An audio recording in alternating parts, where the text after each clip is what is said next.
घरे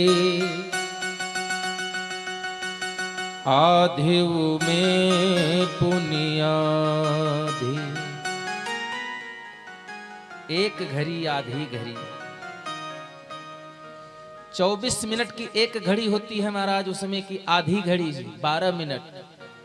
अगर आप 24 घंटे में मात्र 12 मिनट भी परमात्मा को समय दे सकें, अगर आप उतना भी समय परमात्मा को नहीं दे पा रहे हैं तो ज्यादा कुछ करने की जरूरत नहीं।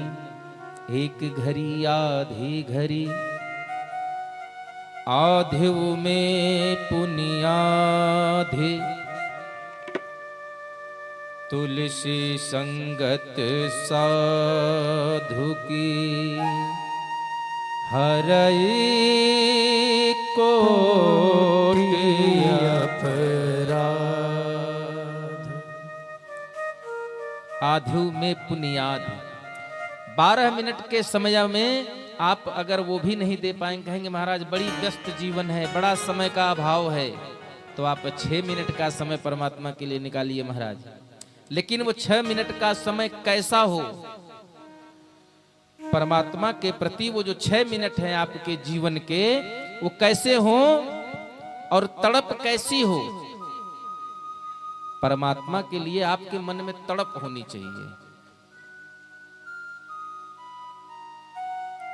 गोस्वामी जी लिखते हैं, दोहावली में लिखा है, बहुत तो सुंदर सी बात लिखी है महाराज। हिय फाटे फूटे नयन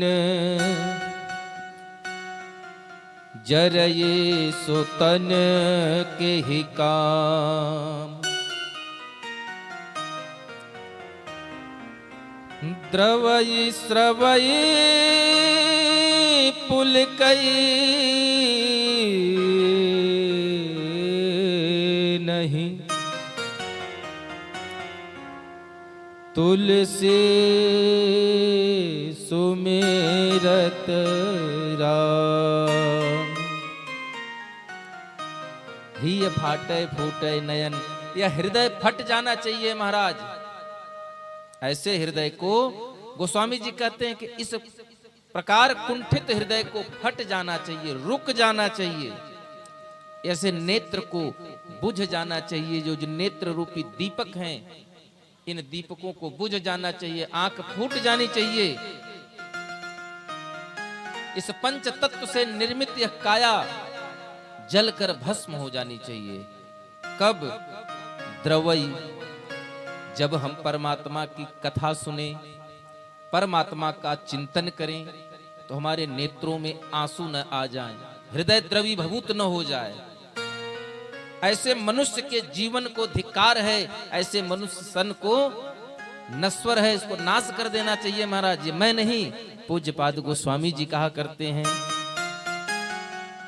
द्रवई स्रवई, आपके शरीर में अपने आप ऐसी उमंग उठे कि जहां भी राम नाम का कीर्तन सुनाई पड़े महाराज, आप 2 कदम खुद से चलकर जाएं, बिना बुलाए जाना चाहिए।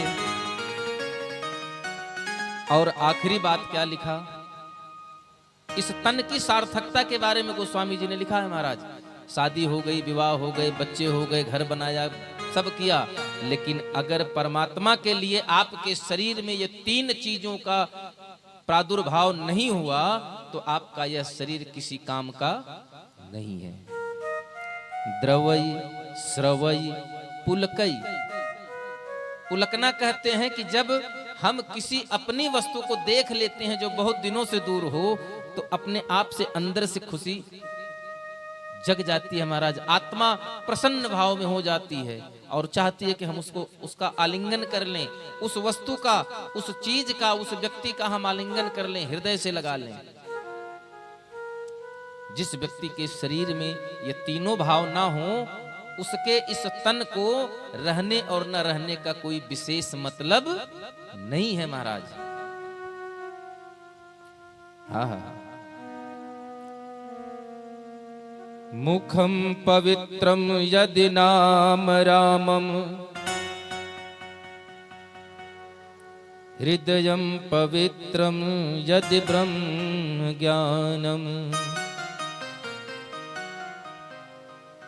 हमारे शास्त्र हमको बताते हैं कि मुख को पवित्र करना हो तो क्या करना चाहिए महाराज?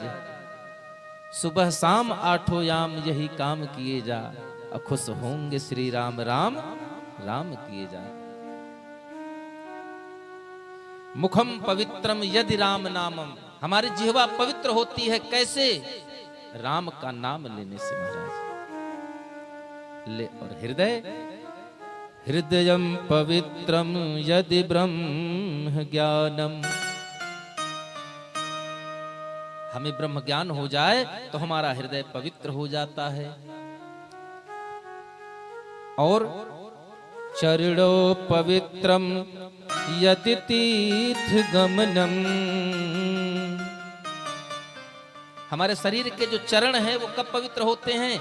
जब हम तीर्थाटन करते हैं, तीर्थ में जाते हैं, मंदिर में जाते हैं, गुरु के घर जाते हैं, जो हमसे पूज्य हैं, ऐसे स्थल का परिभ्रमण जब हम करते हैं तो हमारे पैर पवित्र होते हैं। और आखिरी बात लिखी है, हस्तो पवित्रम यदि पुण्य दानम, हाथ को पवित्र करने का सबसे सुगम साधन है दान करना महाराज।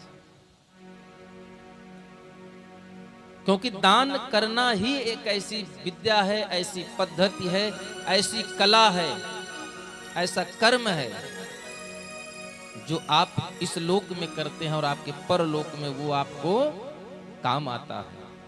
धर्म कार्य करिए, धर्मार्थ धन खर्च करिए। देखिए धन की 3 गति है महाराज, उपयोग, सदुपयोग और दुरुपयोग है। तीनों से 3 कार्य हैं।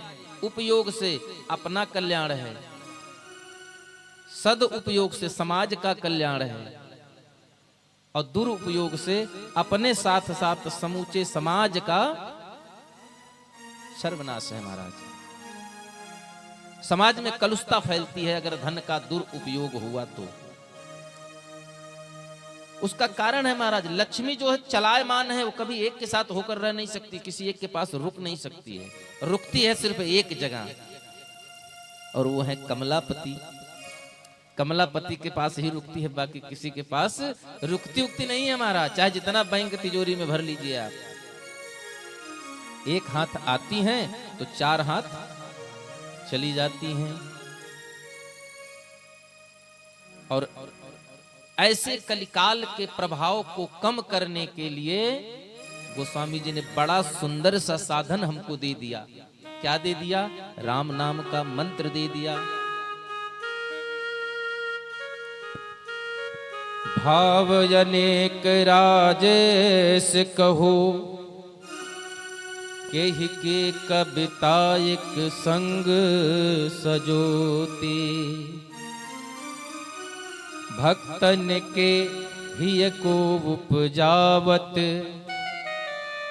भक्ति के मंजु मनोहर मोती।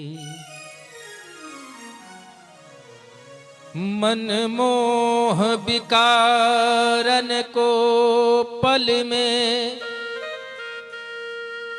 कहु को कलिकालन देत चुनौती, मानस के मल धोइब को,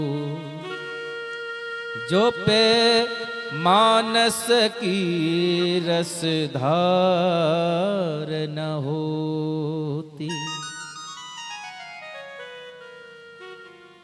मानस पढ़े ते मैले मानस धूलत है, बिन साबुन पानी बिना निर्मल करे स्वभाव। कौन करता है महाराज? हमारे ग्रंथ करते हैं, राम कथा करती है, कृष्ण कथा करती है।